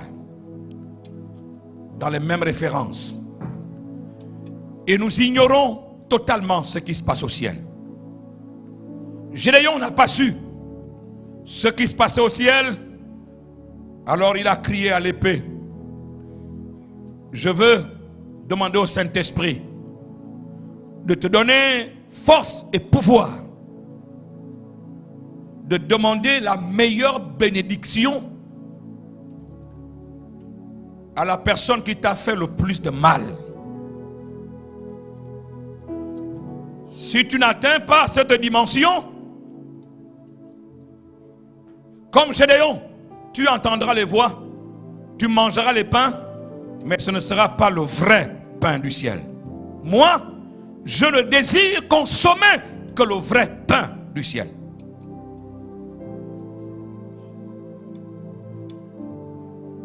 C'est mon désir. Deux fois, je n'arrive pas toujours. Il m'arrive moi aussi d'aller prendre l'épée.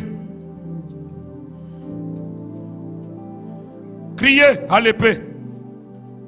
Et non pas au gâteau de pain d'orge qui descend du ciel.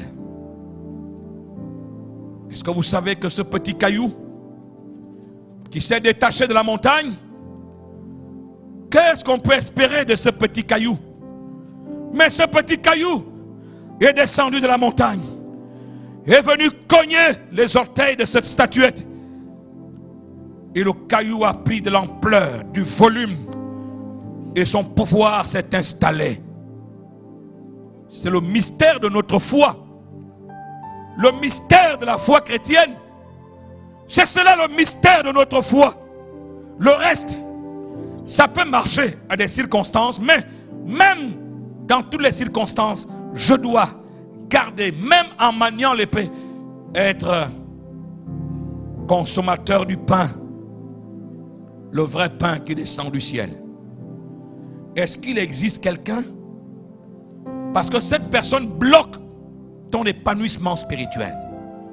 Tant que tu ne seras pas capable de dire, Dieu, tu m'as béni, je suis content, mais je veux plus que ce que tu m'as donné à cette personne-là. Bénis cette personne, bénis-la. Oh Dieu, libère ta meilleure bénédiction sur sa vie.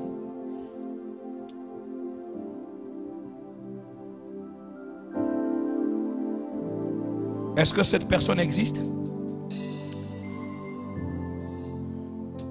Si oui, commence à murmurer au plus profond de toi. Tu n'as même pas besoin d'ouvrir tes lèvres. Au plus profond de toi, commence à demander à Dieu la meilleure bénédiction. Oh, pasteur Gaspard, pourquoi tu nous parles de ça? Moi, je suis venu ici parce que j'ai mes problèmes, j'ai mes soucis. Moi, j'ai ma santé, j'ai ma vie qui est bloquée. Moi, je veux prospérer. Moi, oui, j'ai mes problèmes, pasteur. Tu n'es pas au courant de mes problèmes. Oui, mon frère, ma soeur. Dieu est au courant de tout ça. Il n'y a rien que Dieu ignore, mon frère, ma soeur. Anne a pleuré pendant des années. Dieu n'a pas réglé son problème parce que la manifestation divine ne vient pas se mélanger avec notre tristesse. La manifestation divine vient régler le défi qui est lancé au ciel. Ce défi, c'est que le pain écrasera nos ennemis. Le pain renversera la tente de Madian. Le pain qui descend du ciel. Le Fils de l'homme est apparu pour détruire les œuvres du diable. Les œuvres du diable, c'est le manque de pardon. Les œuvres du diable, c'est ne pas être capable de demander la bénédiction à la personne qui t'a fait le plus de mal. Mais c'est ce que Jésus est venu détruire. Il va le faire ce soir. Et ta vie sera libérée, totalement libérée, totalement libérée, totalement libérée. Commence à murmurer pendant que ce chant est donné. Commence à murmurer. Demande la meilleure bénédiction de la personne qui t'a fait le plus de mal.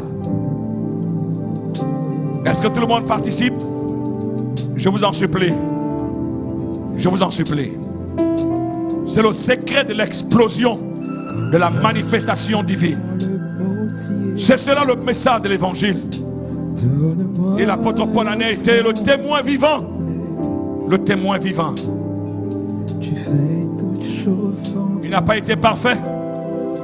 Il a foiré à bien des manières. Mais il a dit, c'est cela, la voie de la restauration. Garde-moi auprès de ta croix. Je voudrais habiter chez toi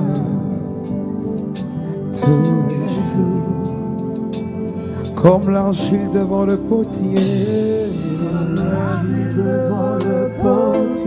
Oh, donne-moi la forme qui te plaît. Fais toutes choses en ton temps. Je fais toutes choses en ton temps. Et je serai toujours confiant. Seigneur, observe mes voies. Seigneur, observe mes voies. Garde-moi auprès de ta croix. Je voudrais habiter chez toi. Je voudrais faire ton plaisir tous les jours. Jésus, que ma vie soit une fleur.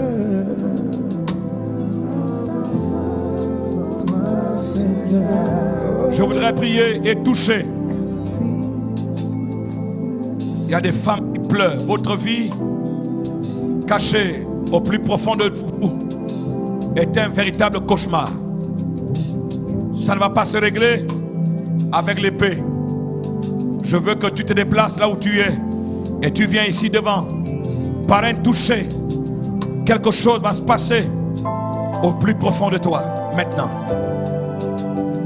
Pendant qu'on chante librement, il y a des hommes également. Vous pouvez vous déplacer librement et j'aimerais vous toucher, car laissez rouler le gâteau de pain dans le camp de Madian et l'ordre divin. Tu peux t'approcher pendant que nous continuons à chanter au nom de Yeshua HaMashiach. Que ma vie soit une fleur, un parfum, Seigneur. Oh oui, que ma vie soit une fleur, un parfum, devant toi je me répands. Dieu Tout-Puissant, fais de moi ce que tu voudras. un téléchargement, Dieu Tout-Puissant, Devant toi je me de la puissance du pain, je me répands. Fais de moi ce que tu la puissance du pain, devant toi je me répands. la puissance du vrai pain qui descend du ciel. Ta nourriture désormais te donne la vie, te donne la vie, te donne la vie. Le pain qui descend du ciel, que ce pain soit ta nourriture. Au nom de Jésus-Christ de Nazareth, consomme ce pain, consomme ce pain, consomme ce pain. Le pain qui descend du ciel, le pain qui descend du ciel, le vrai pain qui descend du ciel, le vrai pain qui descend du ciel, le vrai pain te donne la vie, te donne la vie, te donne la vie. Au nom de Jésus-Christ de Nazareth.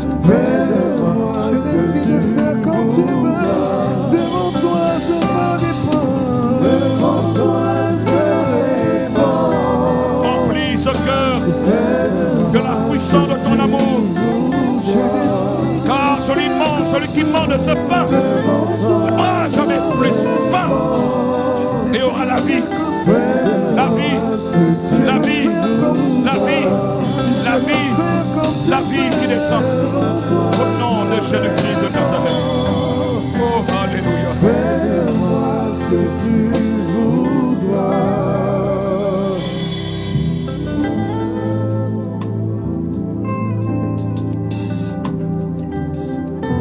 Un manteau nouveau descend du ciel. Un manteau incontrôlable, capable de renverser le système Madian. Le système Madian ne pourra pas résister à la force du pain mouillé qui heurte cette tente. Chaque gloria basanagei.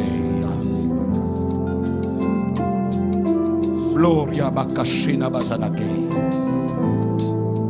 Go gloria basanagei. Alléluia. Alléluia.